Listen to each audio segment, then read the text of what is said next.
All right, what we're going to do here is there's a roadway here with some short grass. This field's about 10 to 12 inches high. So we're going to sit Luke here, put one to the left and one to the right, and get him to pick up which one we want. Whichever one he's leaning in favor to, we're going to send him the other way.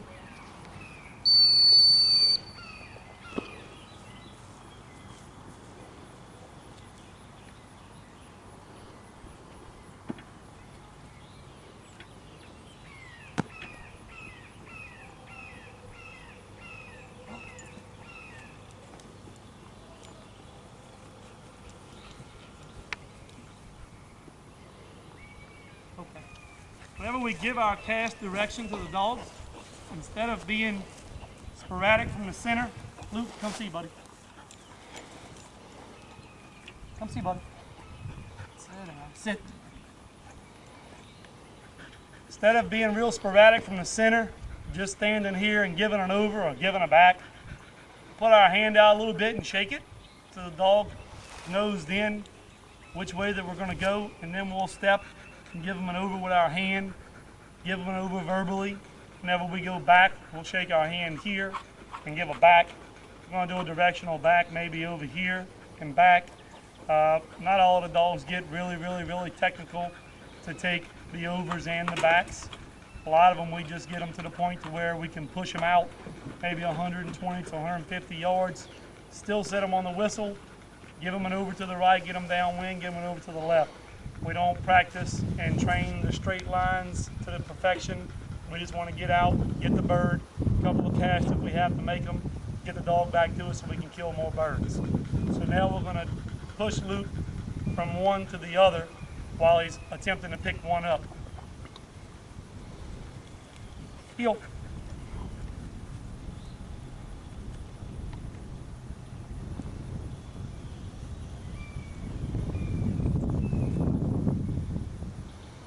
Send him and let him go towards whichever one he wants. I'm going to stop him and get him to pick the other one.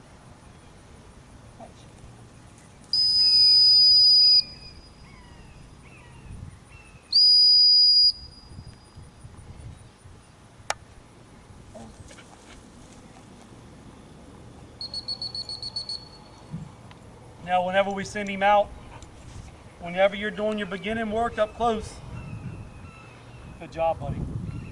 Whenever you're doing your beginning work up close, the dog's standing, leaning in one direction, looking at you, it's probably where it's going to go. So I would much rather take a few seconds, hit the whistle again, let the dog sit down. When the dog's butt goes towards the ground, let go of your whistle. So he knows in order to get that whistle to stop, he's got to sit down. If your dog's standing there leaning this way, you want him to go that way, best thing you can do, hit your whistle again. You may have to yell sit, you have to use your hand sit. Once he sits down, give him a few seconds. Make sure you shake your hand the way you want him to go.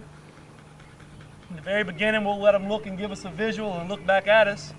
Then we'll send them that way. As they mature and pick up on the routine a lot more, as soon as you give the visual with your hand off to the side, their ears will key, their body will lean. They'll give you a little notion. It doesn't always have to be a look, but whenever you stand there, your dog is leaning. As soon as he looks at you, he's leaning and leaning. You give him an over real quick, he's going where he wants to go. If you'll sit there on the whistle for a second, after he's looking at you, make sure he's sitting. Give him 1, 2, 3, 4 seconds. Then give him your hand over. Make sure he gives you. A lot of times you can barely see it. Just a little perk of the ears or a little bit of a lean. If he gives that little bit of a lean, give him the over. Be sure and keep your whistle in your mouth, because if he goes the way that you don't send him, as soon as he moves in the wrong direction, sit him back down. A lot of times if they're winding something or they think they catch a wind of something or they think they know where it's at, they'll try to push in the wrong direction a few times. They're not perfect. Sometimes he may go in the wrong direction. But the idea is, instead of letting him get 30 yards in the wrong direction before you dig your whistle out of your pocket and go to blowing it, within 3 to 5 feet, lock him up, let him know that's not where I want you to go. Then give him a real good visual with the hand, give him an over in the direction you want to send him. If while you're up close, you're doing these drills, if he constantly wants to lean the wrong way, keep your whistle in your mouth. It's okay. Keep your whistle in your mouth. Put your hand the way he wants to go. I'll look at him and tell him no. No. Then I'll put my hand back the other way. When a dog leans that way, maybe looks that way a little bit. Thank you, buddy. Then I'll go ahead and give him an over in the direction I want to send him. If you get this really, really consistent up close, then you can start adding yardage. The dogs will know the drills when they come home. They're just going to have to know that you know the drills too. And before you send him out there at 100 yards or 90 yards and start blowing a whistle and blowing a whistle and blowing a whistle, and he's not responding to you, you need to get this up close 110% first. Let's see if we can do an unknown here.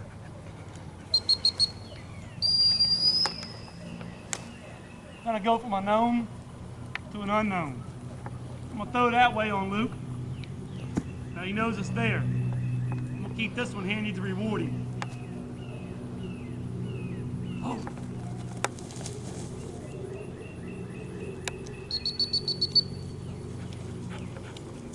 Let's see. Okay, buddy. Once we start giving the bumpers off to the side, tossing them out in front of them, then we'll start playing the bumpers before the dogs come out.